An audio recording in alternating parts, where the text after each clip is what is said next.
Hellfire. Buzz of cicadas, chiggers, and grasshoppers droned across the night air. The sound mixed with the croak of frogs, a country lullaby that always put him to sleep. He stared at the ceiling passively as an occasional car's headlights lit up the room. A bug zapper mounted on the front porch sporadically fried insects. The smell floated through the open window. Nick had traveled a great distance today, after a revival, to preach at yet another church. He had never heard of it, and he knew most of them across the state. They had promised to pay well. Life of a traveling preacher was constant movement, and a charlatan is sure to be discovered with time. His style of proselytization was apocalyptic. Some places in Appalachia had changed little religiously since the Second Great Awakening, threatened them with hellfire, and then promised the soothing balm of salvation. The 1-2 punches broke the most ardent of sinners. All begged for forgiveness of sins both real and imagined. Smiling, he thought, most of the sermons he could not even recall. The words spoken so much had lost any meaning, if they ever had any. Most of what he knew of evangelization came from his father, a lecher and a drunkard. Oh, but how he preached to the people. Nick had even seen the man persuade a sick old woman to give up her last dollar. He had, at least, grudgingly paid for the college courses and public speaking for him. Nick's and his father forged a relationship on mutual contempt for others' gullibility. Every mark sold was sneering disdain. His father had a special name for his preacher persona, and believed it should be separated from the rest of life. A great idea, and Nick had adopted one. Isaac William Hope was a moniker he developed for preaching to the masses. Nick Mudd is a lot less religious and impressive. However, it suited a scoundrel perfectly. Mr. Hope for salvation, but Mr. Mudd sought the wholehearted search of damnation. Everything labeled as sin is always more pleasurable. Every night he said the name like a prayer, and wished to be Hope, not just in visage, but in his heart. Absence of faith left a hole never to be filled. The void loomed, and alone in the dark, self-loathing ate away from him. He lived faithlessly and deceitfully, deceiving the faithful or lost souls. Laughable, and he had laughed about it a lot. It had taken a long time to find anything but heartbreaking. Nick lay in the bed. The memory played over again mockingly. When he had lost his religion, it had taken away from his very core. He often thought of that day, and each recollection became darker. Soaking in the tub, his mind drifted. Steam rolled upwards, clouding the small room with vapor. Hot water relaxed muscles, and thoughts flowed more easily. He had watched television catching a favorite. An old action movie villain had laughingly proclaimed something vital, though dismissed at the time. In this world, bad guys can win. Nick smiled at the idea, and thought materialized from the cynical depths. Good or evil men don't ever really win. Merchants, businessmen, or politicians who make their little deals always prospered. They won, grew fat, and bartered shamelessly with all sides. Righteousness became a point of view. God or devil, it all came down to money, which felt heartbreaking, not grand in design. He had laughed, then cried, and lost his religion. The thought had led nothing in its wake, but a faithless man who sold salvation, a mockery. Nothing but cast-off superstition. However, men needed ritual. Men craved repetition. Nick closed his eyes for a moment, pausing. He knew all was little tokens were in place, but a compulsive part demanded for them to be rechecked. The urge was resisted for a moment. Obsession would not be denied. He felt silly inside, but it would only take a second. Both silver coins still set under the bed, polished and perfectly placed, one for luck, the other for prosperity, and both compulsive like a prayer, a plea for good fortune. Relieved, he checked the cross, which was ceremoniously hung on the wall first. He checked its angle again. The black cross was perfectly straight. He could not sleep, even if a little askew. A ward against evil prayer could no longer promise. Reassured, the boredom quickly returned, and he checked the clock. It hung beside the cross. Proximity troubled the eye, but no other placement felt acceptable. They reminded him of each other, time fleeting till judgment, an eventuality and perhaps only real truth. Nick hoped for an afterlife, but he had given up looking. The time had come to go over to the church. He had already dressed for the midnight service. He had never heard of anyone doing midnight services. Odd time to hold one, but the world held a lot of strange beliefs. Walking over to a mirror, he always checked himself before performing. Prep was crucial to a good show. Short, dark brown hair was conservatively combed over, although still slightly disheveled. It matched his eyes, gay serious, but also held a hint of laughter. The perpetual stubble always looked fresh. Isaac William Hope, a sinner who had found redemption, exactly what he preached. His clothes were picked specifically for the congregation. Moreover, it never helped to be over or underdressed. The more upscale crowds expected suits and ties, button-up shirts and blue jeans for the more agrarian settings. All was just part of the persona, an act, a visual misrepresentation to gain trust. "Are you nervous?" a shaky voice inquired. Turning, he saw Martha, who stood in a pretty but simple azure dress. She had given him lodging and a meal, and since she did it for the company, it had become uncommon for the churches to show such hospitality. Yet she was not a part of the church. Sometimes he spent nights in his car or local motel. Mostly Nick chose the comfort of the car's front seat, or back seat if there was a girl. A motel cost money, which he had little. "No, ma'am," he replied, smiling. "I've done this 1,000 times." "Oh, I just hope you have a nice night," she added, and frowned ever so slightly. He had become adept at sensing a need for confession, which he found a part of human nature. People craved the approval of others and permission to act upon their impulses. Usually a much younger girl infatuated with him who approached. Slightly giddy, Martha's age and upbringing hid it well, though not entirely. Clearly lonely, she wanted to speak to anyone, and he was very easy on the eyes. "Should I know something?" Nick had turned to regard her fully. Smile naturally broadened. "They usually don't let strangers in," Martha spoke, though tried to convey more. Gossip was the chief sport in the country. It did spice up an ordinarily boring day. "The Church of Carn is very old, and my family has been here just as long. We have lived in this house, and no one from the church ever invited us." "Oh," he replied. Nick didn't care for old country disputes. Grudges in Appalachia always passed on like family heirlooms. "They always have church at midnight." "Unnatural." She pressed on quickly, seeing disinterest. "The sermons, they're always screaming about damnation." She inclined forward, paused, and added in a whisper, "Sometimes I hear swine." "Pigs." He almost laughed, and tapped a finger against lips containing it. "Well, I should fit in perfectly. I serve it up every Sunday in revival." Pushing gently past, he excused himself. Another clock showing 15 minutes till the service. "Thank you for your hospitality," he said absently, in character. He walked out the door. Hot, humid air slammed into him. The night had not cooled, and moisture from the nearby lake turned the wind soupy. Full moon was too large, and its light fell down upon the church. Silvery light invested the simple structure with life, unholy life. Nick felt nervous at the first time in memory, but laughed with the thought of pigs. Martha's words repeated, though grown darker each time. A gravel parking lot surrounded the church, and little patches of witch grass sprung up in spots. The small community graveyard set to one side, neat rows detailed members back to its founding. An old outhouse lay in the back of the lot, obscured by trees, leaning to one side, and a crescent moon decorated the door. No running water, air conditioning unit, and no doubt uncomfortable inside.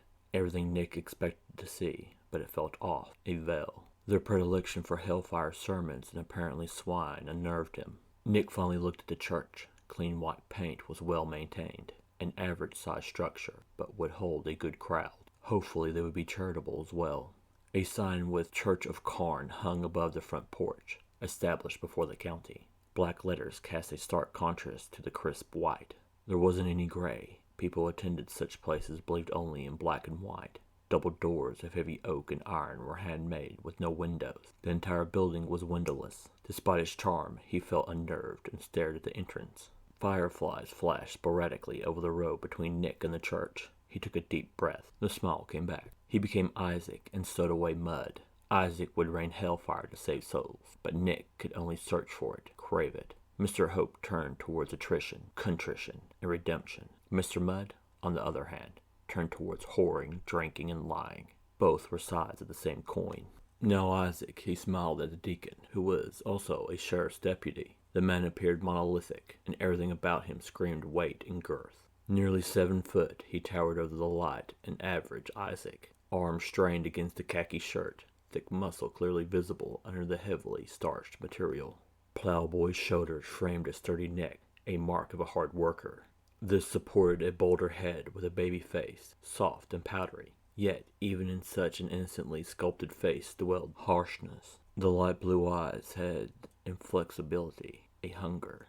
Watchfulness lay underneath their cheery, cynical contempt. A baby-faced giant waited to greet their guest. "On time. I like that, Mr. Hope." Deputy said in a soft voice. Anyone hearing it would expect someone about half his size.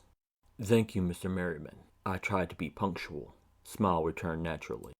Oh, I knew you would not be late, Nick Mudd, replied the deputy, smiling more broadly. He waited for a second as Nick froze. Confusion passed quickly. I know your real name.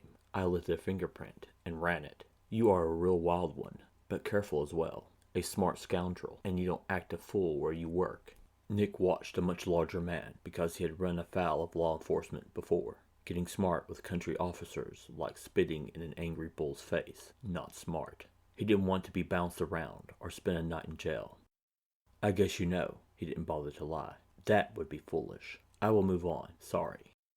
Mr. Mudd, we still want you to preach for us. I hope you still want to, Merriman added serenely, but the man's eyes said different. Nick knew the difference between a request and a direct order with consequences. Hard blue eyes promised punishment for refusal. I would be delighted to preach. Honored, in fact, Nick lied and delivered it with a smile. He would bring down the Hellfire, be polite, and go at the first opportunity. He would run away and never return. Hopefully, the deputy would not appear in the rearview mirror afterward to use his fist to deliver a sermon. Everyone already knows your real name, and they prefer the real you. Seeing the confusion, Merriman added, smile growing. Mr. Hope is a saint arisen from wickedness, a parody, but Mudd is a real sinner. Very well. Nick swallowed down bile of anger. He felt affronted, stripped clean of a protective persona. It was the only way he could go on preaching, go on living. The deputy turned away, the matter ended, and began to greet the members of the church. Nick didn't lose his smile. Years of practice hardened it. Most of them had walked here, but a few had driven. A woman, incredibly plain, walked in measured, controlled steps. He looked at her, yawned inwardly. Even her walk bored him. Her mouth hung slightly agape, tongue on the verge of poking out. Eyes of shit brown were vacuous, unfocused, and stared perpetually into the middle distance. The flat brown matched her hair, which was somehow empty as the gaze, empty of vitality. She could not be more than 30, looked 50, and dressed like an 80-year-old. Her meager paw felt dry and lightly grasped Nick's. The next to step up slowed the procession, which looked incredibly dull as well. An ancient man shuffled forward, hand going to the overall's crotch. Storm gray eyes watered perpetually, the gaze of a man bereft of all but time, who counted the moments till death. A wet sucking sound came from a wrinkled mouth, false teeth jostled, too straight, stained from smoking or dip, but probably both. Absently, the other hoary, calloused hand scratched thriving, silver-white hair. The farmer noticed the guest preacher. He gave a mistrustful look. Old folk in Appalachia almost always were xenophobic. The man's grasp felt wooden from years of field work. Nick's mind fell away. Actions became automatic. A parade of handshakes and smiles ensued. Faces blurred together into a dull cacophony. No one recoiled from his sinner's touch. A relief. In fact, no one seemed to care at all.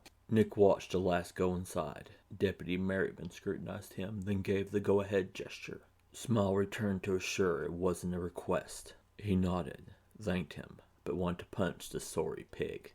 Nick hated being manipulated.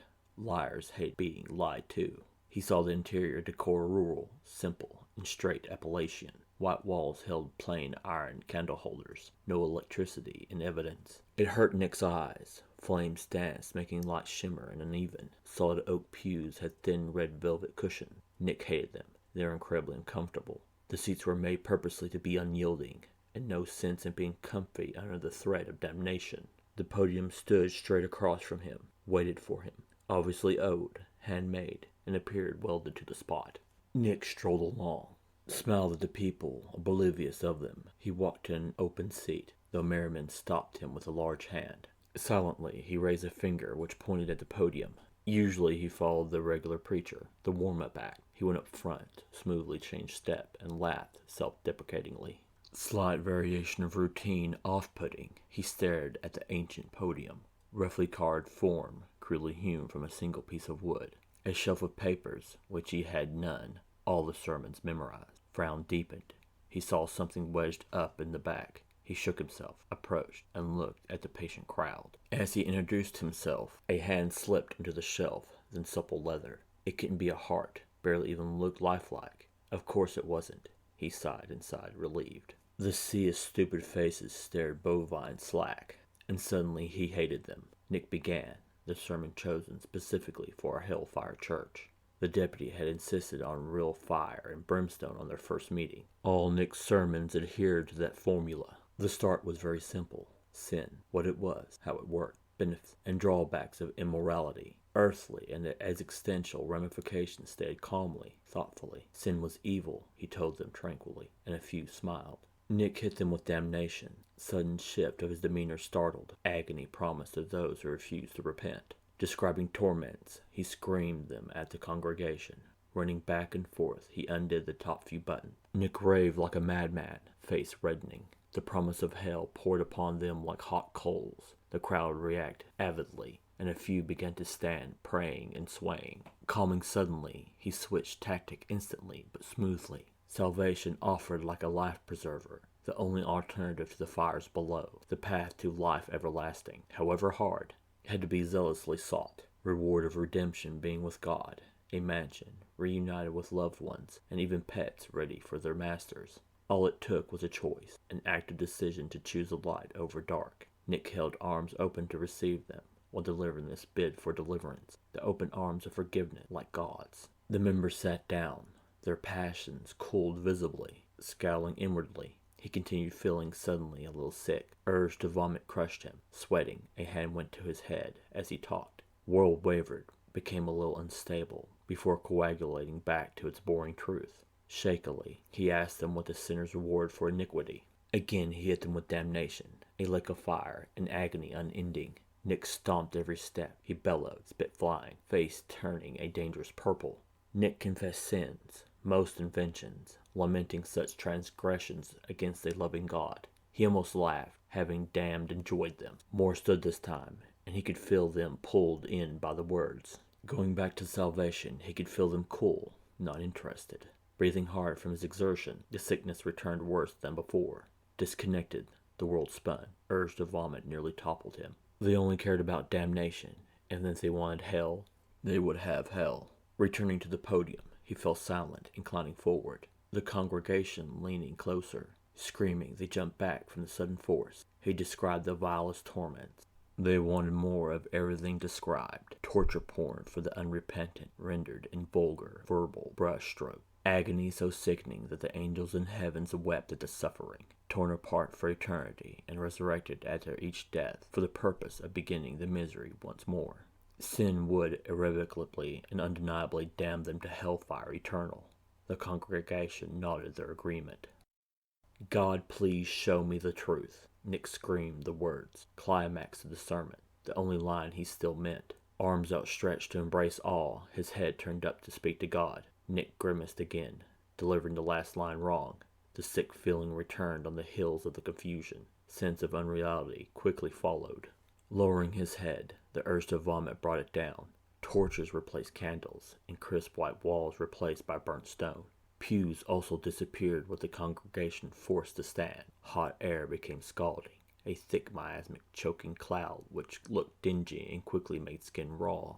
A different sea of voracious faces regarded him, and the excitement was electric in their eyes. Hell's menagerie was in attendance, and in horror, he did what was natural. A fast-talking scoundrel relying on words, and he hoped they would not see through them. Somehow the words came. He stared, eyes agonizingly wide, unable to look away. Nick's eyes fell upon them, who had been the farmer, mind trying to put order to him. Empty eye sockets bled freely. Great big tears ran down like mascara. Mouth cruelly sliced up to pointed ears. A demonic jester's leer exposing jagged brown teeth in an eternal smile. The bulbous nude body was supported by stick legs, and seepage ran from the pustules littering leathery skin. Clawed hands scourged at the tumors and rot. Each promise of torment from mud made him draw even more blood. Ecstasy clear on his face. Averting his gaze, Mud only found more perversity waiting. The too plain woman became too remarkable. Snake eyes bulged like a fish's, and moved around independent of each other. One side of her jaw jutted with protruding needle teeth. Her sagging chest was exposed, the sight repulsive and oddly sexless. Listening to the threats of hell, her eyes began to jitter in their sockets. As Nick screamed torments, her hands went to the blood-splattered dress. Claws began to work. White worms began falling down into a writhing pile. Turning away, his gorge rose. The revulsion threatened to overtake him. If they saw, if they knew, he would know how much these people loved torture. And judging from the avid faces, it would be horrid to even imagine. Endless torments danced in slightly glowing eyes of the congregation. The deputy merryman stood at the crowd's front. Mud was surprised he hadn't seen him before. Now 3 foot taller, he stood utterly still. A knight of hell and a warden, thick-muscled body exposed from the waist up, and skin flayed off, roughly stitched back. Various scars decorated the battered body, warrior's pride of combat. The baby face not just gone, but eviscerated. Blindfolded, Mud could still feel the uncompromising gaze underneath. Lipless, exposed teeth had a thin film of blood, and despite the heat, they began to chatter. The robe draped about his middle, thankfully, hid horrors below the waist. Nick saw things jerk under the fabric. The warden raised both hands like Nick. Karn, the Hell congregation bellowed in response. Nick stood froze to the spot, a smile carved into his face. They began to repeat the word in a chant, words garbled and wet. A large, thick wooden platter lifted upon their shoulders. Greedy claws dug into the wood. They set it in front of the Knight of Hell, an offering to their prophet. Reverently, they unveiled the content. The agonized cry of swine bellowed up from the burnt creature, the shrieks high and piercing, almost unrecognizable. Clearly it still lived before being half-cooked. It flailed strongly, still tied. Nick could smell a scent oddly like cooked pork. However, the underlying low tang revolted him. They laughed down at the burnt creature's misery and gathered. Raising steel forks, absurdly long and deadly, he saw human eyes find him through the crowd, asking for salvation. Quickly the congregation hid the offering. They began to stab and stab, the man's inarticulate pleas punctuating each thrust, but did not want to kill but mutilate. The squeals of pain rose to an ear-splitting level, and mud covered his ears. Nick's nerve finally broke, turning away, and he saw a back door materialize. Salvation from eternal damnation, which he had always preached, always craved. It had reappeared, thankfully, and he flew out, cool air blasting his face. The world returned to its former blissful banality. Staring at the outhouse, he staggered forward, world a blur. Once inside, he pulled down his pants. His guts let go, and he vomited a hot stream splattering the door. Nick's head grew light. Darkness followed, sweetly empty. Waking up after a moment, he felt sore. Violence of a sudden retch hurting his stomach. Sitting still, the wood felt surprisingly cool. Waiting, the world solidified, and he sat up, breathing deep. Hell is real, he said flatly to the crescent moon hole, and the fetid smell of hot excrement. Standing, he cleaned himself before straightening his hair, shirt, pants, and even the laces on his shoes. Walking back to the church's rear door, he used a loose 2x4 to brace it. Strolling over to the deputy's cruiser, he got a pair of cuffs off the front seat. Mud's car had a spare tank of gas, which he kept in case of an emergency. Returning to the church's thick oak door, he felt nothing, but a species of horror so deep it drove away thought. Taking out a clean white handkerchief, he stuffed it into the container of gas. Turning it briefly upside down, the rag quickly soaked through. Nick flicked a lighter, lighting the cloth, and stared at the flame. Dark life lived in the flame. He knew that now. Throwing it through the doors, he used the cuffs to secure them. Walking away, he got back into his car, and for a few minutes he sat listening. The cicadas, chiggers, and grasshoppers had stopped their constant buzz. Watching the church burn, the sound of swine cut through the humid hot air. A chorus of pigs rose up from the flames. He looked into the rearview mirror, starting the engine. Hell is real, words flat, which seeped from slack lips. He had finally received proof of an afterlife.